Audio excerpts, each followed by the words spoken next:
Hello, my name is Manny, and I am doing a series of Umbraco 9 tutorials. And today I'm looking at document and data types structure. Something that I've spent some time to create and develop in order to have a straightforward implementation of the data and document types. Let me first start by showing you the existing basic finished template. So if you remember, let me just copy this. We have the finished product, and this is it. And in the document types, I've got a number of folders with settings for various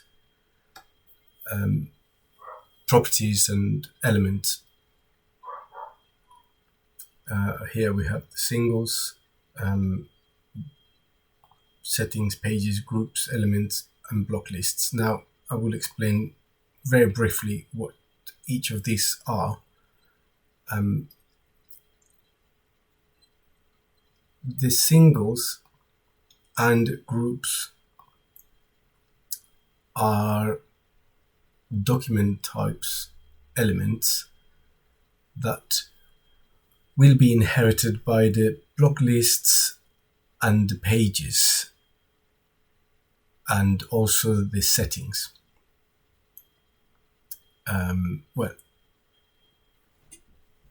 Up to a certain degree, that is. Let me just start by showing you the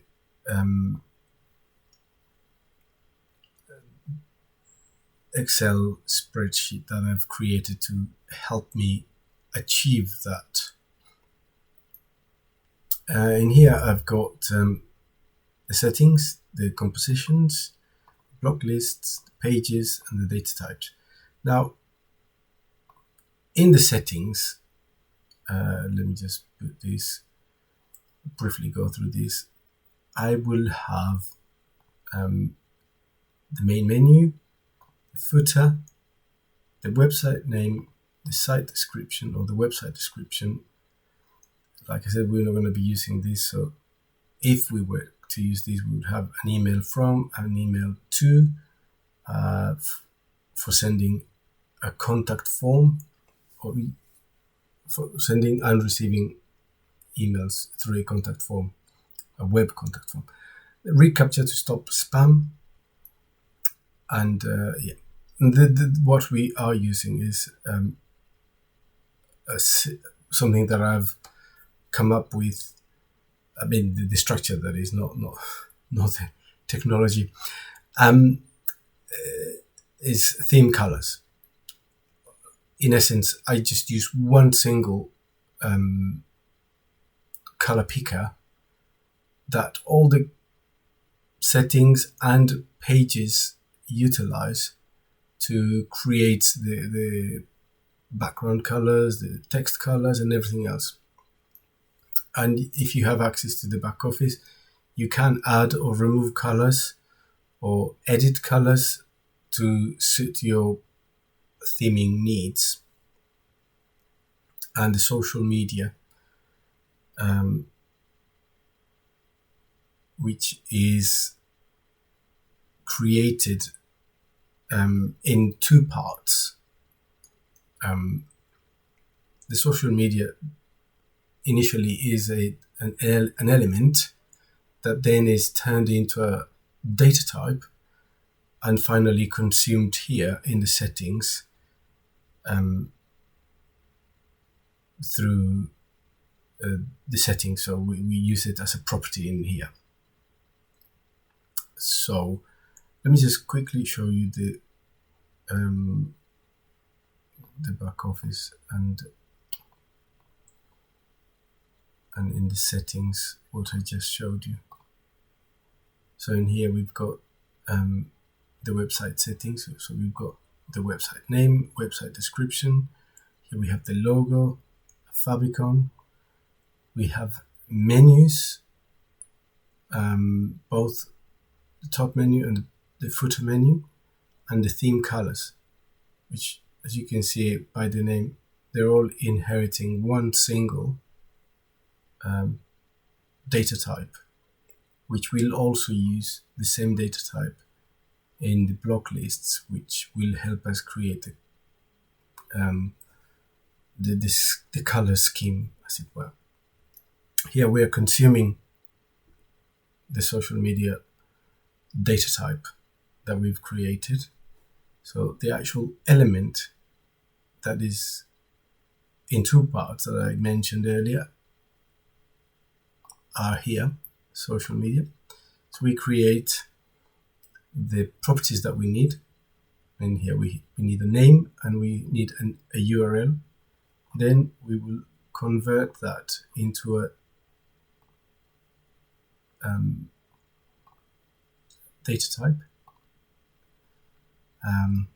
So here is the element itself, the group, and this helps us see what content it is. So it just means it reads the alias of the name, where in the content, if we go to the settings, and let me just go to social media. So here is, we can read Twitter, Facebook and LinkedIn, and that is this alias that can be read. So that's how it is. Right, so let me just quickly go through this again. We move on to compositions. Compositions in here are basically elements or document types that I've turned them into elements so that I can use them in block lists and on pages. Right, so, and here I'm demonstrating, how I created the social media elements to be used in the data type. Here I've created the structure, as it were. So in here we've got document grouping folder.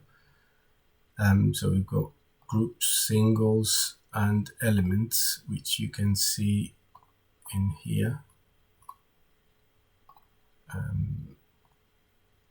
So elements, groups, and singles. Hopefully this is making sense, because I think I'm getting myself into a muddle.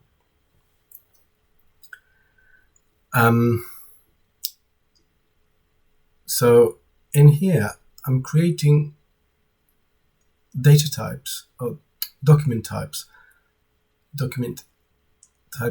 that I turn into elements that use one single property. So each of these is a document type, and it has one single property. So in here we've got links element. So this will be a multi-URL picker, and this is an overlay option, which will be a true-false option. A photo element, so that is a media picker, and we've got photos element, which basically means you can use more than one, you can select more than one image. And we also have a subtitle color element, which uses the theme color. Now, the reason you see the color theme in odd locations is because this is ordered in alphabetical order, which is the way that this appears. So when we go to the singles, you've got the background element, background color element, which has one single property. The background image element, which has one single element or property or data type, and so on and so forth. right? Now groups, it makes sense to group these two properties in one single element, because when we are adding the content, I can have the summary and the thumbnail and also the SEO values entered, grouped together. Right. So that's how I've done it. Now,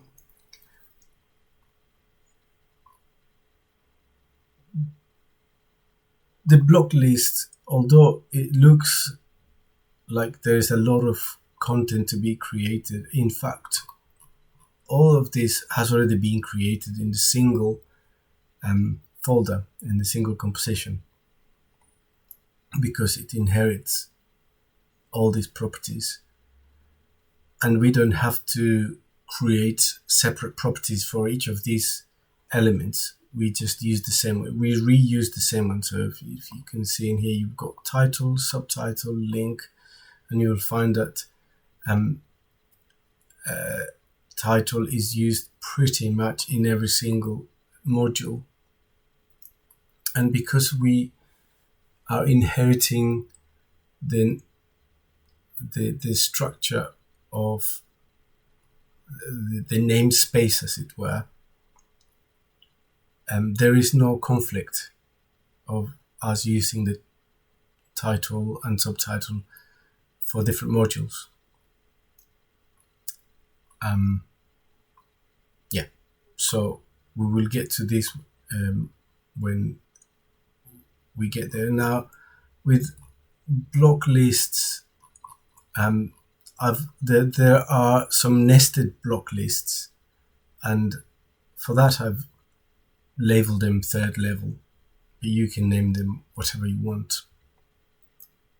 And I've got slides, and I will repeat this many times. So that is why I've got the slides. They've got the settings and the slides. So these properties will be in the third level, and you will see that in here. Let me just quickly show you.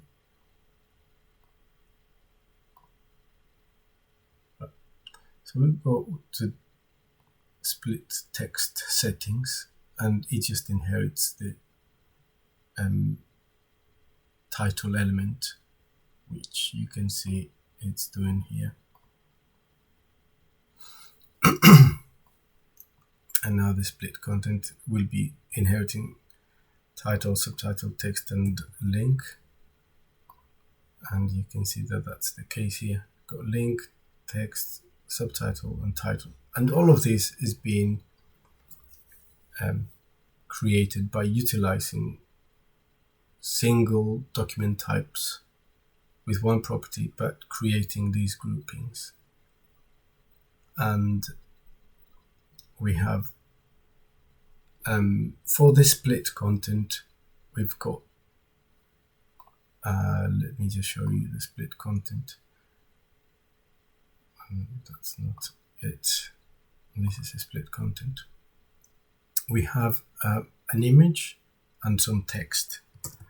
And in here, we have the image and the settings for the image, but we just use this dummy title and this, and the text, the image and the text. So these two will be, the image will be on the left hand side and the text will be on the right hand side. And as you can see here, and well, if I take you to the second level of the split content, once the split content has been turned into a data type, we can use it as a property here. And I will go and create all of these properties in the next video. this is just probably a quite confusing video about the structure that I've created. I feel very proud in my head, but it probably is not coming through as clearly, as simple as I hoped it would be for reproducing something like this. But let me just press on with this. So yeah, in the second level, like I said, we've got the headings, the settings for the headings, where we will be inheriting the same theme colors. So these colors can be changed very easily, and I will just quickly show you where that is. We've got the custom and theme and color. So here is where you add or remove the colors, and this is the only place where you need to do that. And everywhere else where we add that property or document type, or rather data type, then it will appear and you can use those colors, and the colors will be consistent. And yeah, and this is in every single setting. So for all the modules, you've got settings. So these settings will be for will be present in all of them. Yeah, so we've got headings, like I explained a minute ago. Got the title, subtitle, etc. Related content, it will have the title, and this is a different process. The related pages has a different process. You need to have created the pages before we can create the data type that will enable us to use it as a property. But then, and it's the same process for the related news. In the slider, it just has the title and the block list, which is the this slider, this content turned into a block list, which is here. This is turned into a block list, and we can use this block list to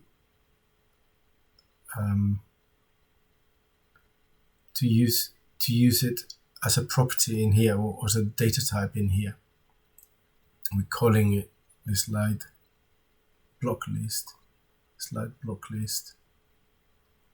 from here.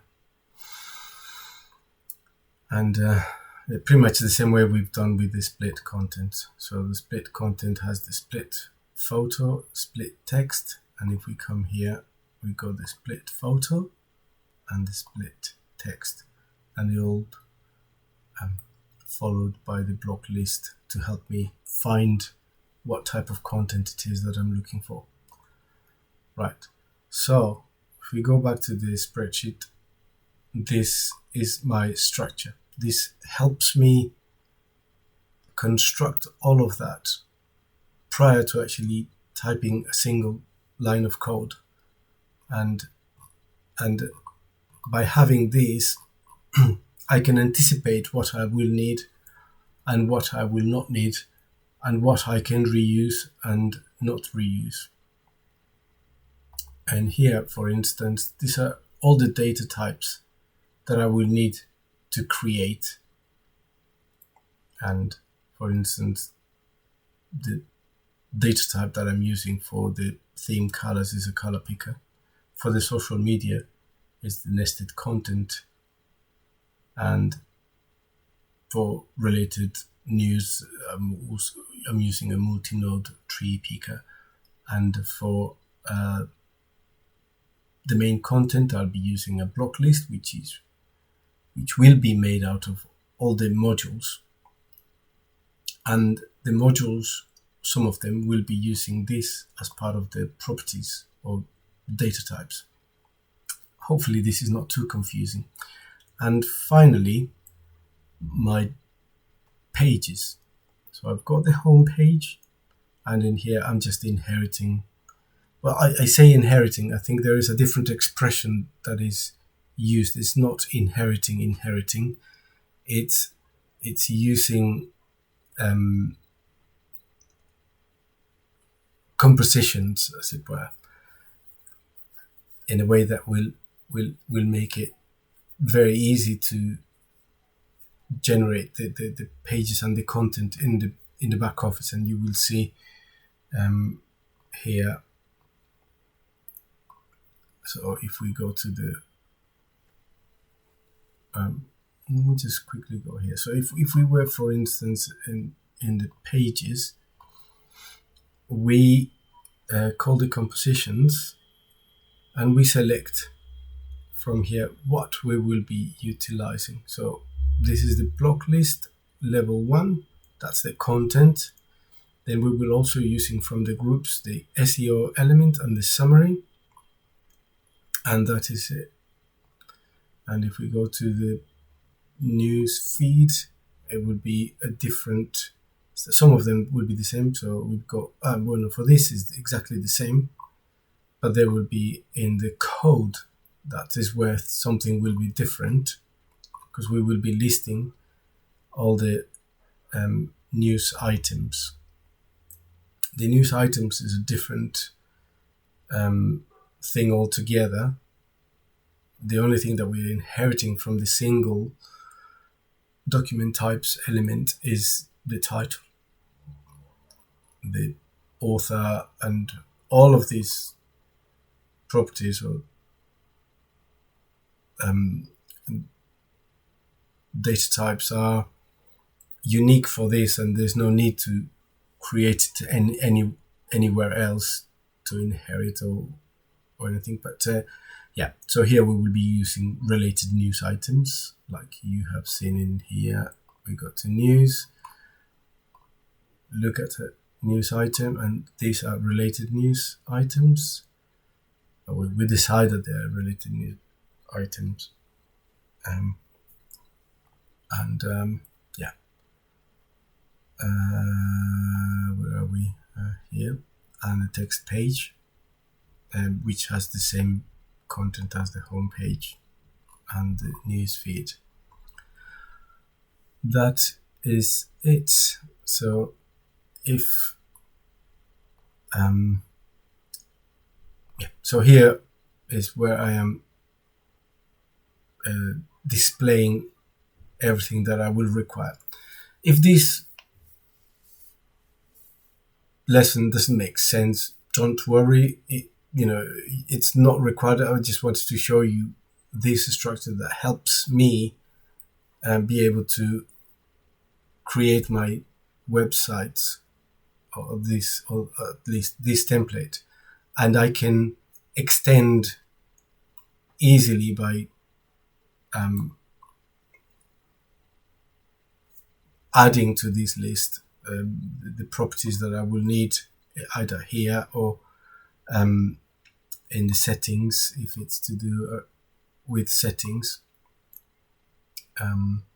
So yes, I will put a copy of this as a download if you wanted to, because you could use it to copy and paste in future lessons when we are creating the document types, or when we're creating the and populating the settings in here in the back office settings. And so yeah, that is it for today. I hope you find this useful. If not, don't worry. I will create the document types and data types, and you will see how that comes together with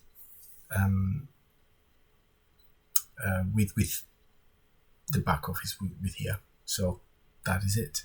Thank you so much, and see you at the next lesson.